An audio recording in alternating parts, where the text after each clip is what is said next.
Hey everyone, how's it going today? And welcome to another episode. So, in today's episode, I want to take a shift to talk a little bit about a topic that we haven't really talked as much about, which, as the title suggests, is I want to talk about our country and specifically the social security benefits situation right now that's going on. As most people know, if you have been following this channel, and if you guys are brand new here, maybe consider subscribing. But the idea really is that because right now, as we know, Donald Trump has a plan where he wants to eliminate taxes on people collecting Social Security benefits. But one of the things that I think not a lot of people are talking about right now is the fact that while it is true that he wants to eliminate taxes on Social Security, there are a lot of potential caveats that are going to come as a result of eliminating Social Security or eliminating taxes on Social Security.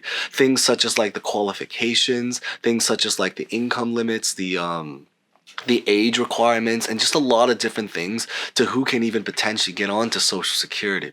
So in today's video, what I really want to talk about is really just maybe giving an update to talk about the Social Security benefit situation in our country, where we currently stand with the no taxes situation. I do want to maybe start this video by talking also a little bit about the stimulus checks, because we did make in one of the previous episodes, where we talked a little bit about the $5,000 Doge stimulus checks. If you guys haven't checked out that video, I highly recommend. I believe the name of that video is literally just called "It's Back, Trump's New Stimulus Check." There's a few videos about it, but I'll link one of them at the very end screen so you can watch it after you watch this video, or maybe I'll even put it in the comments down below so you guys can save it. But the idea really is that when it comes to the world of stimulus checks, just to maybe start this video with, is that a very common question is about whether or not Social Security recipients will be able to receive the brand new $5,000 stimulus checks if it was to approve inside of the Congress and inside of the White House. In other words, to be approved completely.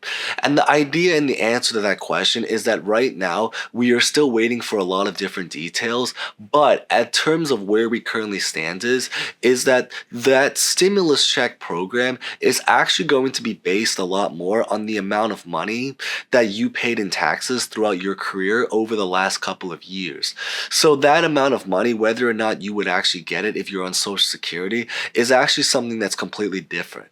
So if you were someone that paid a lot of taxes over the last couple of years, then your odds of potentially receiving that stimulus checks are going to be improved regardless of whether or not you are or are not on Social Security. So I think that's maybe one thing to maybe start the video of. Of course, we are going to be talking about a lot of things related to Social Security in our today's episode. So with that being said, let's get right to it. But as always, before we begin, like, comment, subscribe. Feel free to leave any comments about your thoughts throughout this video as you're watching, and let's get started.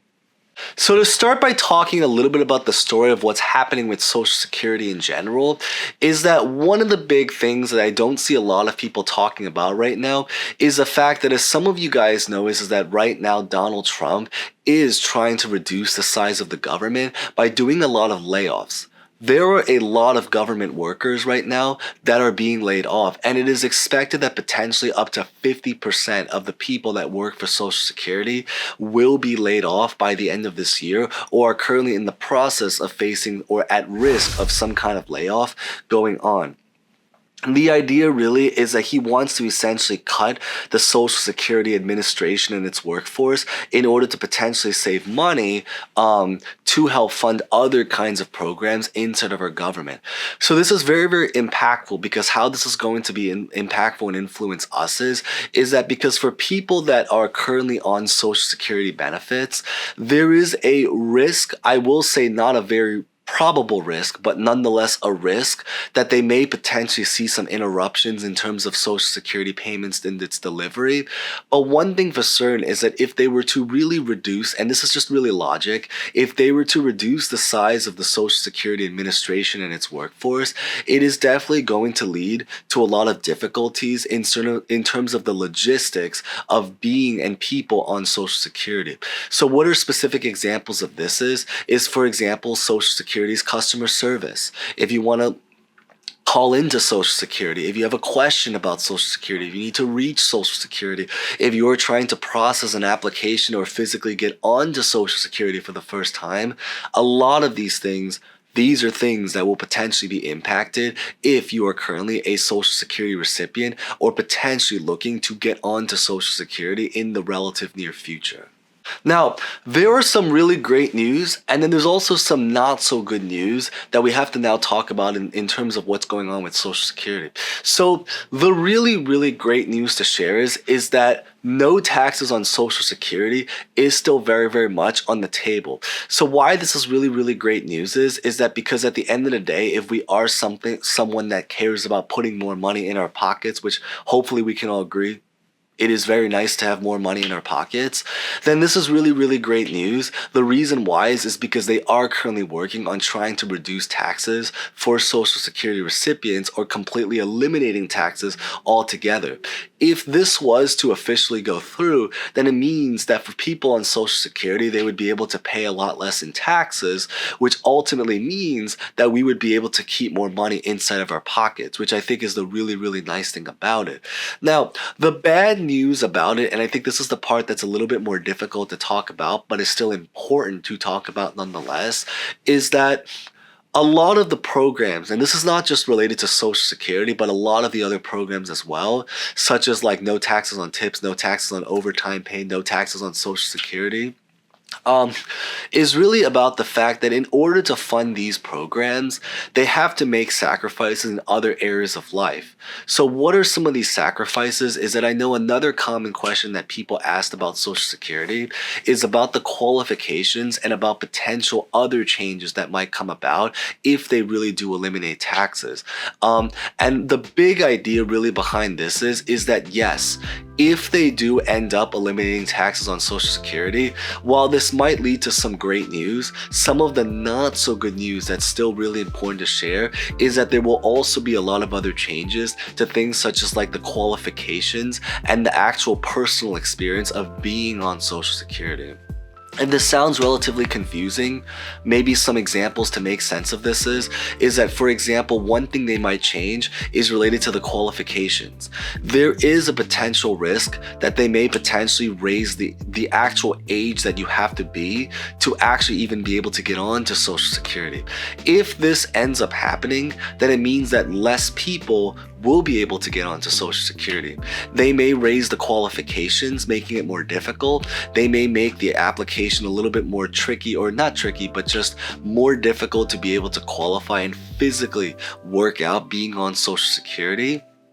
So the idea really behind this one is that yes, the good news is that people on Social Security currently would be able to receive more money, but there is a risk that less people will actually be able to get onto Social Security. And so when you actually factor in the math, if let's say for example they raise it so that instead of collecting Social Security in your 50s, you are now collecting Social Security in your 60s, yes, when you reach your 60s, you would be able to receive more money. But at the same time, when you're in your 50s or when the current age of Social Security, when you're supposed to be on Social Security, you are no longer able to get onto Social Security, it means that your payments will be delayed into the future. So what this means is that you will be able to receive more money on Social Security when you actually get on Social Security, but less people will be on Social Security. And I think that's really the big important thing to really, really be able to understand about our current situation with Social Security right now. The other big thing that I think is important to really share is that while it is true that they're going to try to eliminate taxes for people on Social Security, there is a risk that they might potentially actually raise taxes for the actual workers when they are contributing to Social Security. Because as we know right now at this current time, we pay money to collect Social Security potentially in the future at our current jobs. And then when we actually get Social Security, we collect money or we have to pay taxes again. In other words, we are being double taxed. What they might potentially do is that make it so that there will no longer be a double tax on Social Security.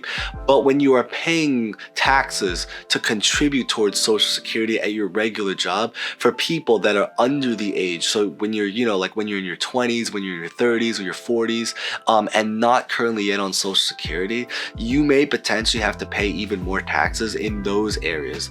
So the idea is that at the end of the day, the money has to come from somewhere, and those logistics, those plans, where they're going to get the money from to make up for this, that's what they're currently working on right now at this current time. Of course, what ultimately ends up happening, we just have to see in one of the future episodes of The Kevin Show. So with that being said, that's pretty much what I really wanted to share in today's update. So hopefully you guys found this one insightful. If you guys did feel free to leave a comment about any thoughts about this situation right now. Subscribe, hit the bell if you guys want to get more updates about this, and hope to see you guys next time. Thank you guys so much again.